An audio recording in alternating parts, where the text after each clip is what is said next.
Welcome to this talk about the EMNLP 2021 paper, Does it capture STEL, a modular similarity-based linguistic style evaluation framework? This is joint work with Dong Nguyen, and we're both based at the Utrecht University in the Netherlands. Well, first, style is an integral part of language. And for example, you can see that in the fact that it can influence perception. This work here found that the way the news are phrased, the style it is written in, can influence persuasiveness of the same.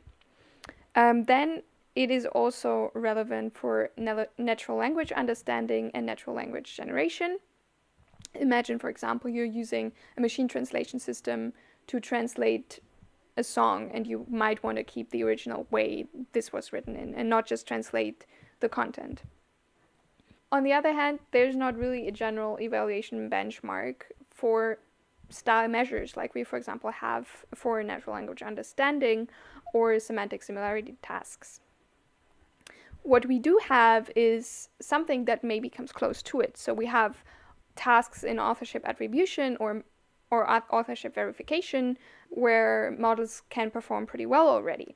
This, for example, are tasks where the model has to decide if two documents have been written by the same person. But we have a problem there. That is that just because something was written by the same person, or because something was written by the same person, it might also be generally about the similar content. So we never know really if it's the models latched onto the style features or if it just found consistencies in content and could then decide that documents were written by the same person. Then we also have style classification tasks, which basically take a document or a text fragment, and the task is to classify the style of that document. For example, the style would be, this is formal, this is complex in the way it was written, and so on.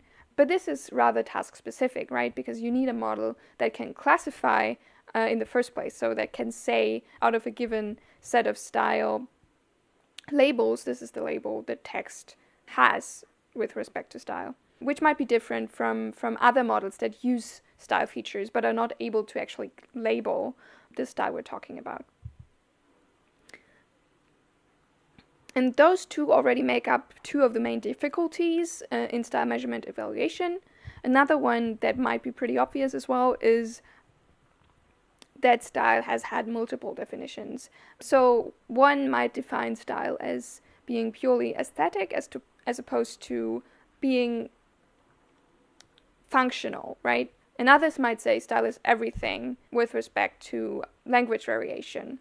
We proposed the style evaluation framework, or in short, STEL, and proposed to solve these three difficulties via content-controlled setup, using a similarity-based setup, which is more general than the task-specific one. And then we also propose a framework that is modular.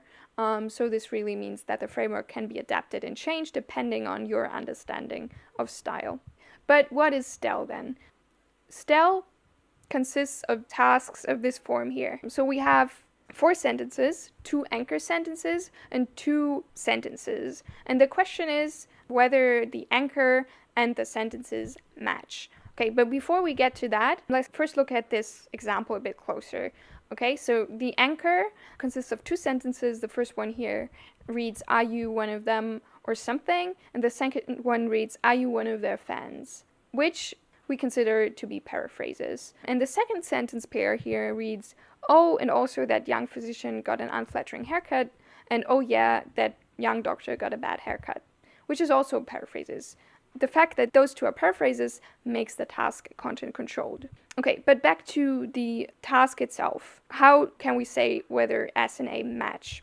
Okay, we can see that anchor 1 and 2 are somehow different, especially when we consider style. So here, you is written with only R and only a U, or sentence 2 here is written with yeah and doctor in the way that is displayed here, which might be considered more informal than the paraphrase next to it.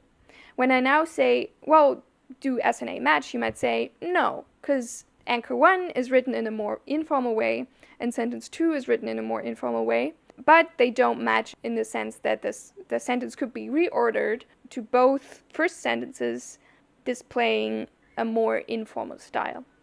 Okay, but let's look a bit closer and at how such tasks are generated. So I already told you about the formal informal dimension. Here are again the same sentences written down in a table, which is based on the Yahoo Answers paraphrases from the GYAFC dataset, which is a parallel dataset, one consisting of formal sentences and informal paraphrases.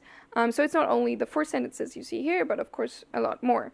And taking this parallel dataset, what we do in task generation is randomly selecting 2 pairs of sentences, one becoming the anchor sentences, and the other pair becoming the alternative sentences. And then again randomly we decide how to order them in terms of anchor 1, anchor 2, sentence 1, and sentence 2. And then we already have the ground truth label. Here, for example, like we've seen before, the ordering would be incorrect. The opposite case is here in the complex simple dimension, which is based on Wikipedia sentences and simple paraphrases. In this case, can be something like the rock formations are made of sandstone, as opposed to these rock formations are composed of sandstone, where composed of sounds a bit more complex than made of. And we have the same here in the second pair of sentences, where we have an old poem written by, here we have an ancient poem attributed to. Here, randomly we can decide anchor and alternative sentences and the ordering, and in this case we randomly generated it in a way that the order is already correct. Another style dimension we consider is no number substitution. So, for example, here, friends forever, where forever is written with a 4 in the number substitution dimension. And again, we decide randomly anchor and alternative sentences and the ordering, and here the alternative sentences need to be reordered to match the style in the anchor sentences. Yeah, and another style dimension we consider in STEL is contraction usage. So it's something like it has become, becomes, it's become, or will does not, as opposed to will doesn't. Again, here randomly decided, we see that it's correctly ordered already. Okay, so here's kind of the blueprint, how this is generated. So we have a parallel data set of paraphrases written in style 1 and in style 2. We randomly decide how to order them in this anchor and sentence setup. Then we already have the ground truth label from that. The STEL task is modular. So you could, for example, remove one of these dimensions if you say, well, this is not style in the way that I understand it, or you could add style dimensions. Moreover, you might notice that the formal, informal, and complex simple dimension are a bit, pardon the double usage of the word here, more complex in the way what they represent as style, and the contraction usage or number substitution is rather straightforward and simple. So it's really directly visible from a sentence whether it uses number substitution or contraction. And we use both these kinds of more complex style dimensions or more simple style dimensions to really represent a broad spectrum of style changes that can happen. And especially the simple changes can be very informative to diagnose models on things that should be really easy. Okay, so let's go back to the initial formal-informal example. So how should a model decide? Well, I already told you that this task is similarity-based, if you remember, so we probably calculate a lot of similarities. And in fact, we calculate the similarity between anchor 1 and sentence 1 and sentence 2, and anchor 2 and sentence 1 and sentence 2, to then order the sentences so that anchor 1 and the sentence 1 have a high similarity, and anchor 1 and sentence 2 also have a low similarity, right? At the same time, anchor 2 has a low similarity with sentence 1, but a high one with sentence 2.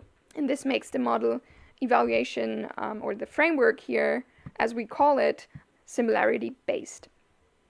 Let's look at a few selected results of this STEL task. We display here on the right side accuracy, of style methods for all the dimensions together, for formal simple number usage and contraction usage, we find that the BERT base models perform the best. And we even see that the cased BERT model performs better than the uncased one. And we again see that for a very simple model, which is just using the share of cased characters, which is performing better than chance in the formal informal dimension. So casing seems to encode style information. Then we also have a word length method that compares the average word length between two sentences, which seems to be pretty good, at least in comparison, in the complex simple dimension. So it seems that word length predicts complexity of a word, which has been found in previous work as well. For now, I want to give you a short summary. So we introduced the modular, content-controlled, similarity-based STEL framework, which consists of 1,830 tasks of the same setup across 4 dimensions. We have also included baseline results for 18 different models, where cased BERT performs the best and seems to encode style information. Among several ideas for future work, we think it would be especially interesting to add several more style dimensions to STEL. Moreover, we would find it interesting to include tasks that would test for something like style over content. A model like BERT might, if both style and content changes between two sentences, put more emphasis on the content change than the style change. So if you actually just want to measure style, it might be interesting to include more tasks that are able to distinguish between that. This was the short presentation of our paper, Does it capture STEL at EMNLP 2021. Data and code are available online. You can reach us via email or via Twitter. Feel free to reach out to us during the conference as well. Thank you.